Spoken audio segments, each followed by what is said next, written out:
that breaking news, Governor Stitt declares a state of emergency for all 77 counties in Oklahoma.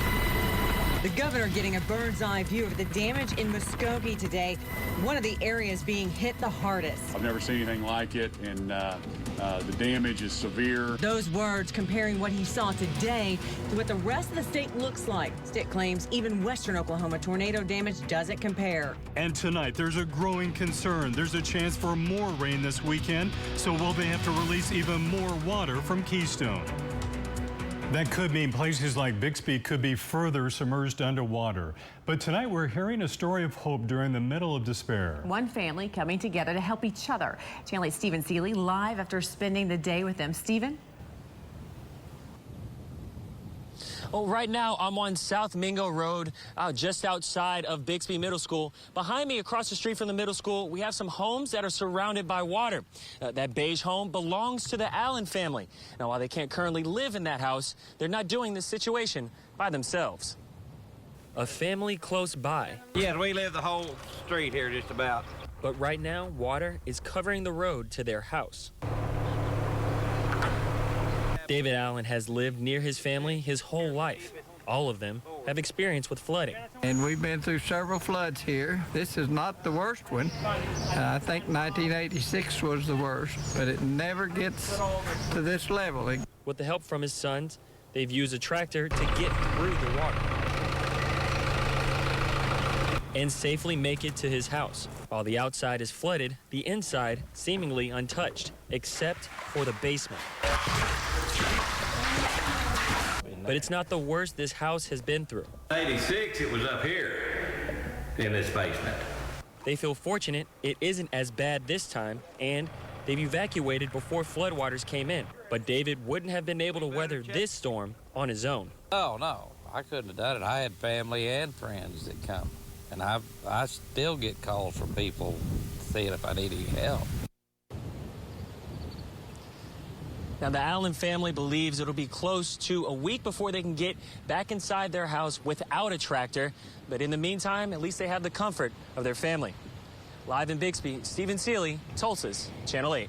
Stephen, thank you. And a warning for you tonight. Bixby police say there are people selling sandbags that were filled up with materials provided by the city. You can get them for free at the White Hog Golf Course, and this isn't the only place we've heard this happening. There are several places you can get sandbags for free. One of those locations is Tulsa, the city giving out sandbags for free to anyone who needs them. Channel 8's Maureen Wartz is at the Mabee Center, where crews have had a busy day. Right, Maureen? Oh, absolutely, Neely. And it's kind of like a cycle and repeat. Cars pull up here, they grab their sandbags, the city crews put them in their trunks, and then they take off. But I do want to show you something new, which is right over here. The city just added these piles of sand. Now, these are for those moments when they run out of sandbags here. They don't have them here, and people will be able to get the sand right away. Crews estimate they've given at least about 5,000 sandbags out so far, so they go through anywhere from 500 to 700 an hour.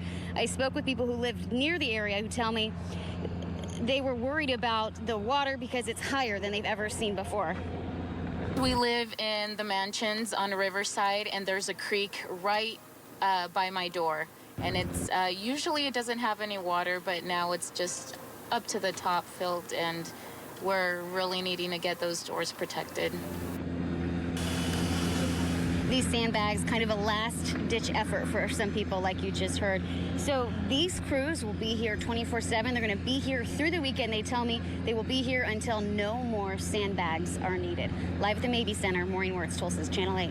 Sure appreciate them. Thank you, Maureen. With the chance of rain, we could see that need for sandbags just grow over the weekend. Let's check in with Chief Meteorologist Dan Threlkeld. Dan? I think there will be more rain this weekend, but a lot of it will fall to the north and west of us. But of course, eventually that will drain down through the area like this on Snake Creek. This was taken by Mark Conklin. He is south of the Bixby.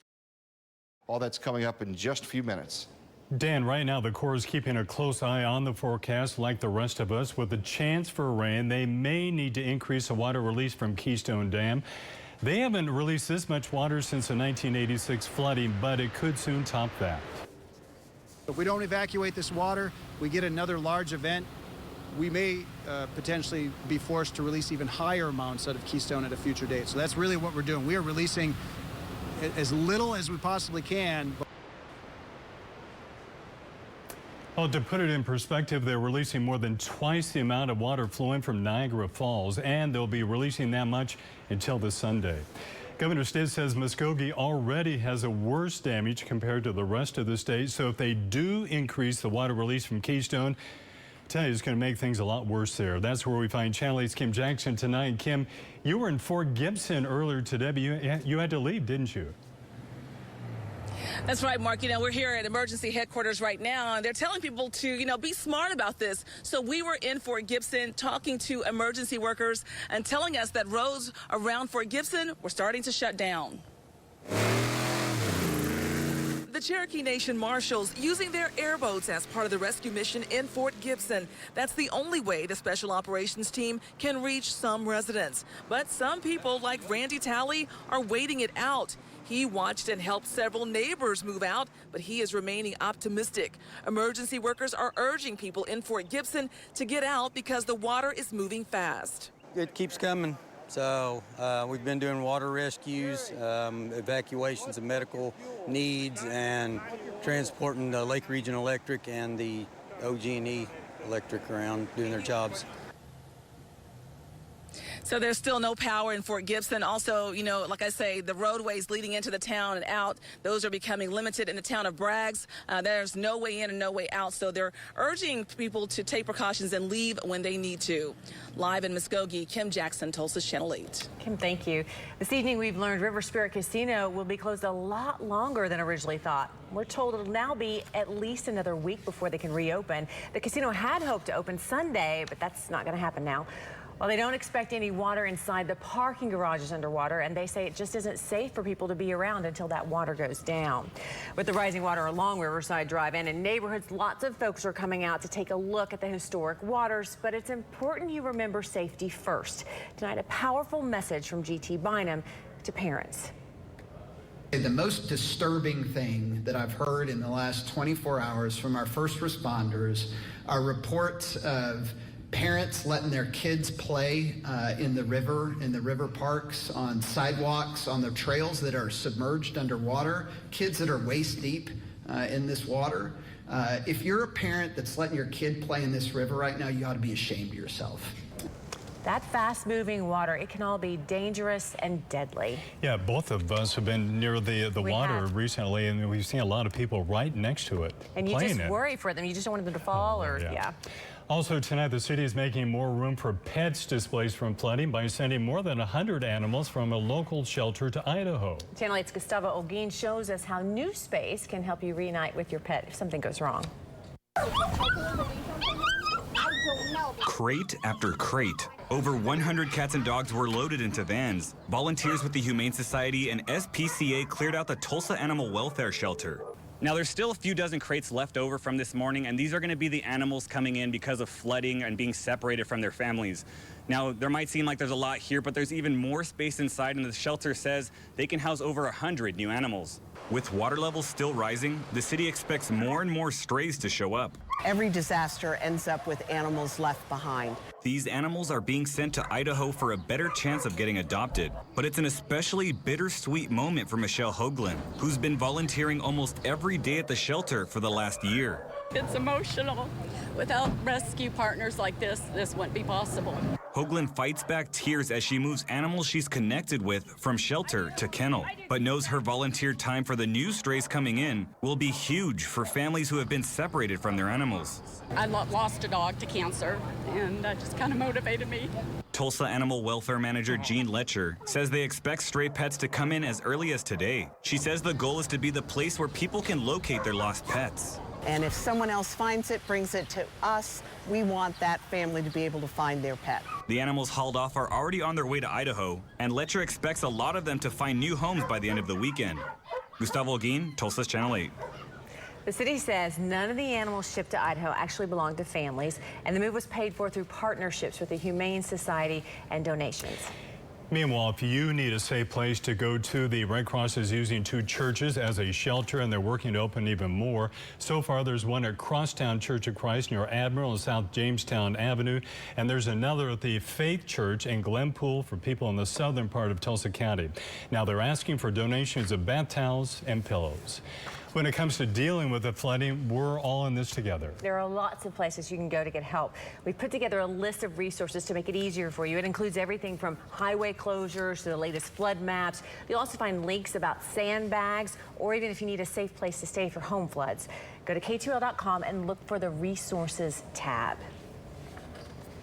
Still to come tonight, 3 men jeopardizing their lives to save a woman trapped in rushing waters. Now, one of those men speaking out. I knew at that point she's wanting me to tell her son bye, or she wanted to share in case it was her last moments. How they rescued her so she could see her son again. Caught on camera, a homeowner watches his home destroyed by a river in Oklahoma City, and it's not the first time the weather takes a toll on his property.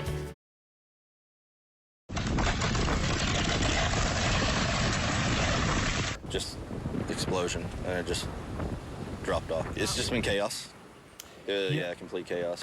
A devastating moment for one man who watched his home crumble into the Cimarron River at Twin Lakes. This isn't his first encounter with the river. It washed part of his yard away in 2015, but this time around, he packed up all of his valuables. So far, at least 4 homes have fallen into the Cimarron River. While some homes are still standing, they are not livable. There is a chance the man we just heard from could get funding from FEMA. All right, if you remember, we first showed you this incredible video. It's a water rescue from earlier this week. We showed you on our 5 o'clock news. 3 men jumped in and helped a woman, that woman, trapped in rushing waters. This was in Canadian County near Oklahoma City. They used a tow rope and jumper cables tied together to pull her to safety. Now, one of those men is sharing his story. Emily Atkins has that for us tonight. When I saw the truck going under the water and she's in it, just panic. Pastor Josh Hanna recalling the terrifying moments of a woman's near-death experience. She was coming out of the window, and within 10 seconds of her being out of that truck, the truck sunk. It was completely gone. Hanna rushing to help. When I'm beginning to walk in, I'm trying to figure out, am I going to be able to stand in the water? We're out there together for probably at least 10 minutes. He was consoling her the entire time. I knew at that point she's wanting me to tell her son bye, or she wanted to share in case it was her last moments. And so I'm talking her through, letting her know you can call him when we get you out. So when we get you out of the water, you're going to be able to call your son. You're going to be fine. Shortly after, more help arrives. A young man pulls up on the scene that had a chain, and we tried it. It wasn't long enough, so he had jumper cables, and we tied that to the chain. Still wasn't long enough. And then another scare. She went under the water, and I didn't see her. She completely disappeared. At that point, I thought she had drowned. The second rescuer pulling her out. He literally lets go to go save her, and he pulls her up. If he wouldn't have pulled her up and pulled her to safety, she would have drowned. A third Good Samaritan pulls up, finally making the rope long enough to pull them to safety. The 2 guys that showed up to help me out and that helped her out, yeah, I'd call them heroes. Hanna still astonished by the outcome. I told her, God saved you today, and I meant it. When they were rescuing the woman, one of the men actually got trapped in the water. Deer Creek Fire Crews showed up shortly after and got him to safety, too.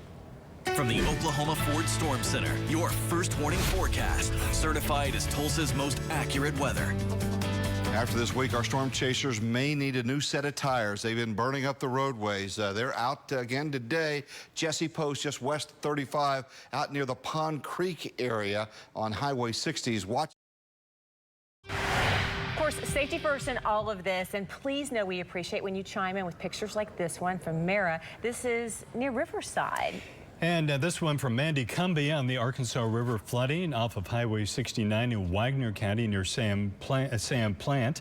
A reminder, we love when you chime in with your pictures, but make sure you're safe when you're taking those pictures. We keep reiterating that because a lot of people aren't being safe. I mean, always shoot pictures horizontally. Right. Please remember. We keep saying not that, good. But, this is good. Always do that and send them to us so we can share them with everyone as well. Chance for some showers and thunderstorms overnight tonight into the early morning hours. We'll be watching it, and over the weekend we will be here and we'll keep you updated. Dan, thank you.